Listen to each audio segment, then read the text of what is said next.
মতে আমাৰ চমকং গাঁও পঞ্চায়তৰ কোভিড-19 কৰোণা ভাইৰাছৰ সম্পৰ্কে আজি আমি চমকং লামাজান অঞ্চলত এটা সজাগতা সভা পাতিছোঁ। আমি ভাবিছোঁ যে আমাৰ কৰোণা ভাইৰাছৰ লগত এতিয়া যিখিনি পঞ্চসূত্ৰটো সকলোৱে মানি চলিবৰ কাৰণে সকলোকে আমি সজাগতা পাতিছোঁ।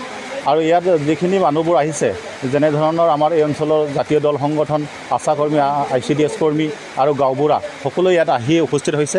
গতিকে আমি আশা কৰিব পাৰোঁ যে আমাৰ চমকং গাঁও পঞ্চায়তৰ এটা কোভিড যিখিনি সজাগতা সভাৰ যোগেদি আমি কোভিড যিখিনি মুক্ত এইখিনি আমি কৰিব পাৰিম বুলি আশা ৰাখিছোঁ।